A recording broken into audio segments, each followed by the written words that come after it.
तो आज इक़्तिसादी सर्वे जारी किया जाएगा और हुकूमती कारकर्दगी का रिपोर्ट कार्ड सामने आएगा। इस हवाले से खबरें भी हमारे पास आ रही हैं, तो आपको बताएं कि नए माली साल के बजट में कुछ शोबों पर इजाफी टैक्स लगाए जाने का इम्कान है। बाज़ सेक्टर्स के लिए रिलीफ भी तैयार है। बैरून मुल्क से फ्री लांसर्स की आमदन पर टैक्स आयद करने की तजवीज़ है। तनख्वाहदार तबके को भी 10% रिलीफ देने की तजवीज़ ज़ेर गौर है। मज़ीद जानेंगे, इस्लामाबाद में मौजूद है हमारे नुमाइंदे खुसूसी शकील अहमद। शकील, किस किस पर नया टैक्स लग रहा है और किसे रिलीफ मिलने का इम्कान है?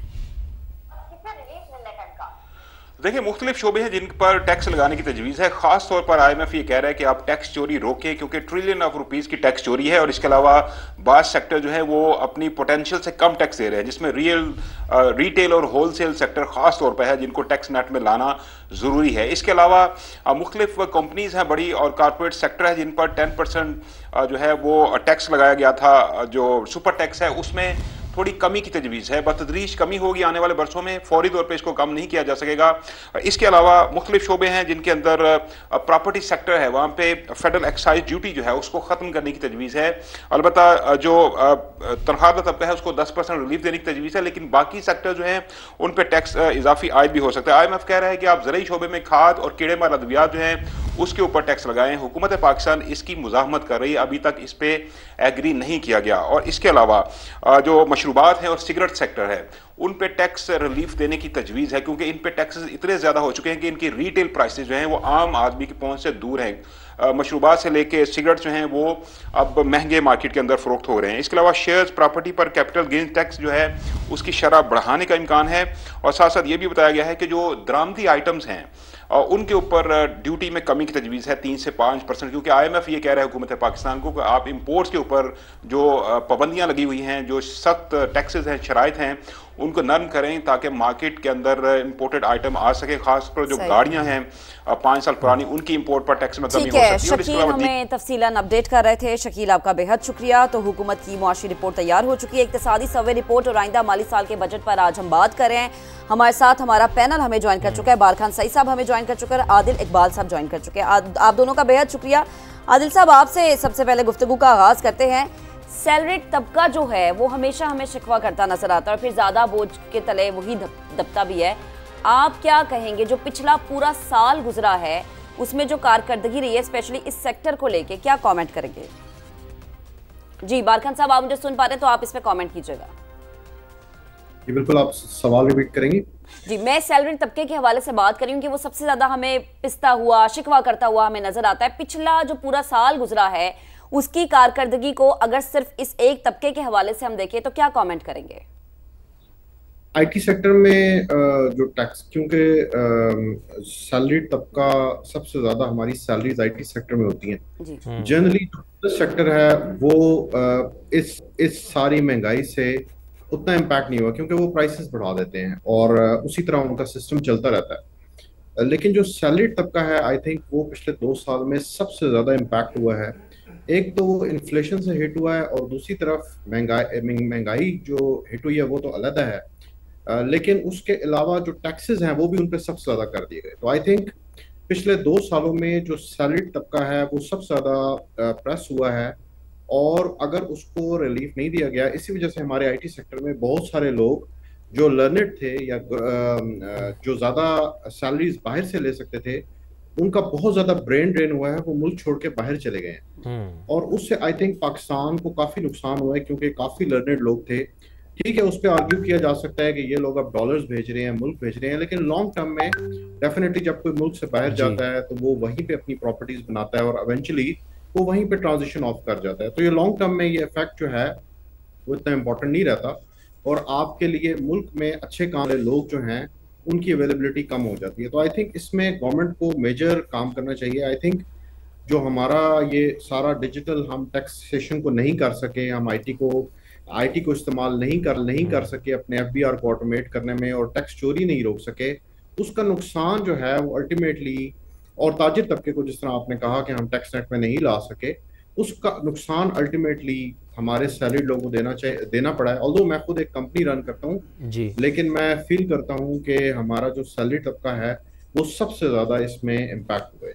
अच्छा बारखान सही साहब, अभी हमारे नुमाइंदा खुसूसी शकील अहमद साहब भी हमें बता रहे थे कि बैरून मुल्क से जो फ्री लांसर्स की आमदन है इस पर टैक्स आयद करने की तजवीज़ है, तो अगर हुकूमत इसके ऊपर भी टैक्स आयद कर देती है तो क्या इसका फ़ायदा होगा या फिर अल्टीमेटली इसका नुकसान होगा? इसमें बेसिकली आप समझेंगे ये दो धारी छुरी है। इसमें हुआ यह है कि आईटी सेक्टर में बहुत सारे लोग जो आपका जो तरक्की करता है वो आपका मुल्क का जब कॉर्पोरेट सेक्टर तरक्की करता है, और डेफिनेटली ये फ्रीलांसिंग भी एक पाकिस्तान में बहुत ज़्यादा ग्रो हुई बिकॉज हमारा आईटी सेक्टर उस तरह ग्रो नहीं कर सका जिस तरह इंडिया या बांग्लादेश का किया।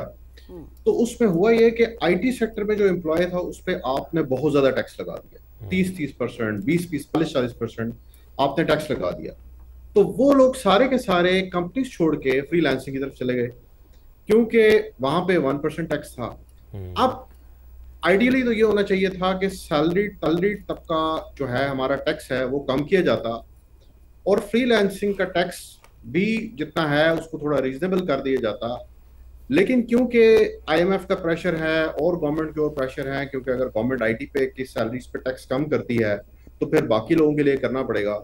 तो वो एक ऐसा अनमैनेज प्रॉब्लम हमारे लिए बन गया है कि आईटी सेक्टर से लोग छोड़ छोड़ के फ्रीलांसिंग की तरफ जा रहे हैं।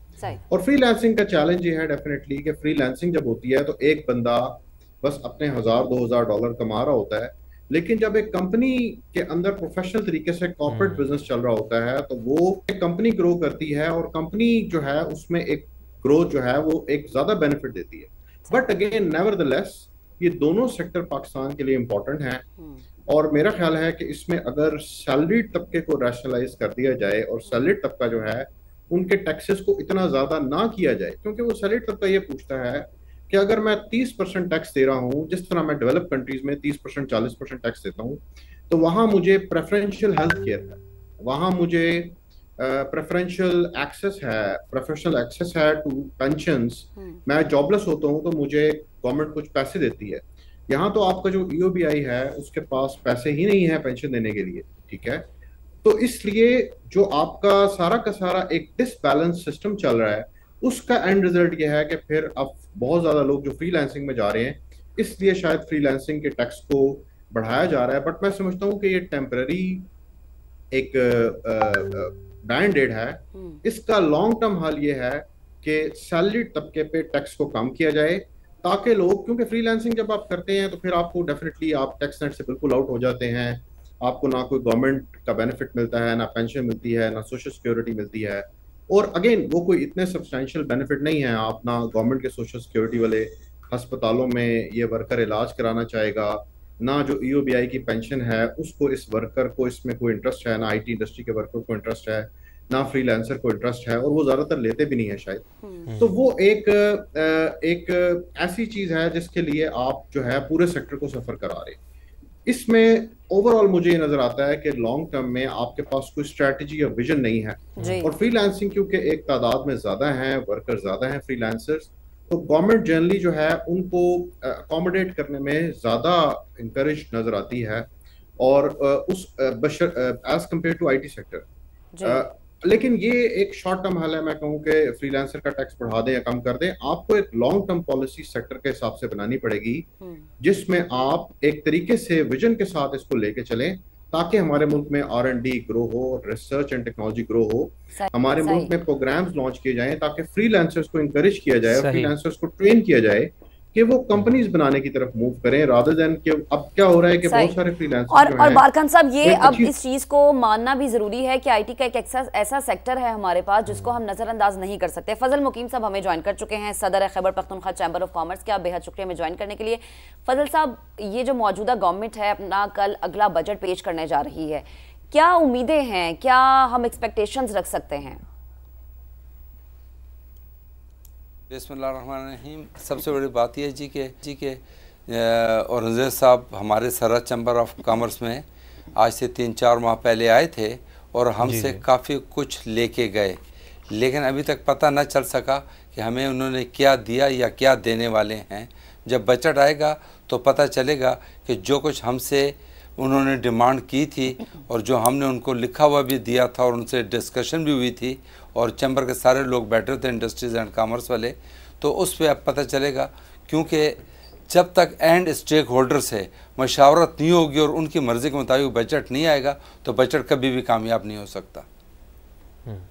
अच्छा फजल मुकीम साहब, अब जिस तरह आप कह रहे हैं कि औरंगज़ेब साहब आए थे और आपने अपनी तजावीज़ भी दी थी उनको, तो आप क्या समझते हैं कि आपकी तजावीज़ पर अगर वो अमल करते हैं तो कुछ बेहतरी आ सकती है, ख़ास तौर पर सूबे के लिए और सूबे में जो ताजिर हैं या जो सैलरीड पर्सन हैं उनकी लाइफ में? बिल्कुल जनाब, क्यों नहीं फ़र्क पड़ेगा, क्योंकि ये आपको याद रहे कि पूरे पाकिस्तान में सबसे ज़्यादा टैक्सेस KPK में लगाए गए हैं, फेडरल वाइज भी और सूबाई गवर्नमेंट से भी।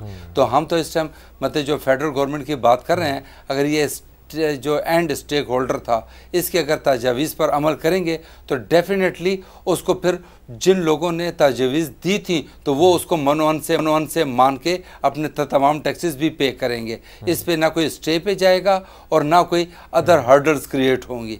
लेकिन अगर शर्त यह है कि गवर्नमेंट उसको मान जाए, यानी गवर्नमेंट मान भी जाए और अपना तरीका अडाप्ट कर जाए तो उससे फिर प्रॉब्लम क्रिएट होंगी। जी सही, ठीक है। फजल साहब साथ रहेगा। अनवर काशिफ साहब हमें ज्वाइन कर चुके हैं, टैक्स बार एसोसिएशन सदर हैं। आप बेहद शुक्रिया वक्त देने के लिए अनवर साहब। हमेशा टैक्सेस की बात होती है कि इस सेक्टर में टैक्स बढ़ गया, इस सेक्टर में कम हो गया। जो कमी की मैंने बात की है वो सिर्फ एक्सपेक्टेशन ही तक रह जाता है कि टैक्स कभी कम होगा, लेकिन वो होता नहीं है। इस दफ़ा के बजट में हम क्या उम्मीद कर सकते हैं कि किसी भी एक सेक्टर में हमें टैक्स कम होता हुआ नजर आएगा? कहा तो ये जा रहा है कि इतना टैक्स नहीं लगेगा, लेकिन हमें ये भी जहन में रखना है कि IMF की शराइत बहुत ज़्यादा सख्त है। बहुत शुक्रिया आपका। बेसिकली देखें, बात यह है कि इस वक्त जो सूरत हाल है वो ये है कि टैक्स में कमी कोई नहीं होगी। सैलरीड क्लास के लिए थोड़ा सा रिलीफ लेके आएगी गवर्नमेंट, इसलिए सैलरीड क्लास जो है बहुत बुरी तरह पिसे हुए हैं, तो उनके लिए कोई रिलीफ लेके आएंगे। अदरवाइज जो टैक्स जो कलेक्शन है उसको आपने देखा टारगेट उन्होंने बढ़ा दिया है, तो रेवेन्यू कलेक्शन टारगेट जब बढ़ेगा तो अच्छा। अब जो काम गवर्नमेंट को करना है वो एक्सपेंशन का काम करना है, टैक्स बेस को बढ़ाना है, वो काम नहीं हो पा रहा। पहले हम सुन रहे थे पिछले साल से कि डिजिटलाइजेशन के ज़रिए एक्सपेंशन होगी, लेकिन उसके रिजल्ट नज़र नहीं आ रहे। काम तो बहुत हो रहा है लेकिन रिजल्ट उसके नज़र नहीं आ रहे। बातें बहुत हो रही हैं, प्रेस कॉन्फ्रेंस बहुत हो रही हैं, लेकिन रिजल्ट नज़र नहीं आ रहे। अगर आप आज भी देखें तो टैक्स फाइलर्स की जो तादाद है वो वही है जो कमोबेश पहले थी। तो अगर डिजिटलाइजेशन के ज़रिए सही तौर पर काम किया जाता, मैपिंग की जाती, तो मेरे ख्याल में ये नंबर्स बहुत ज़्यादा बड़े हैं पाकिस्तान में। पाकिस्तान में पोटेंशियल बहुत है। अब बात ये हो रही है कि जो टैक्स से पिसे हुए लोग हैं वो वही हैं जो टैक्स नेट में हैं, जो सिस्टम से बाहर हैं वो स्कॉट फ्री घूम रहे हैं। तो असल में ये जो गैप है ना, ये गैप लोगों के अंदर फ्रस्ट्रेशन क्रिएट करता है जो टैक्स दे रहा है। इसलिए टैक्स हमेशा हमारी गवर्नमेंट मेरे ख्याल में ये बात समझने से कासिर रही है कि टैक्स सिर्फ लिया नहीं जाता, टैक्स लेके उसके अगेंस्ट मराद दी जाती हैं। आपको क्या एजुकेशन की मराद दी गई, आपको हेल्थ की मराद दी गई, आपको क्या ट्रांसपोर्टेशन की मराद दी गई, आपको इंफ्रास्ट्रक्चर क्रिएट किया। आज जो क्लाइमेट चेंज का बहुत बड़ा चैलेंज खड़ा हो रहा है, ये भी टैक्स के पैसे से हुकूमत को काम करना होगा। लेकिन क्योंकि हमारा पूरा सेटअप जो है ना वो IMF बेस है, इसलिए हम एक्सपेंशन की तरफ जाते ही नहीं हैं।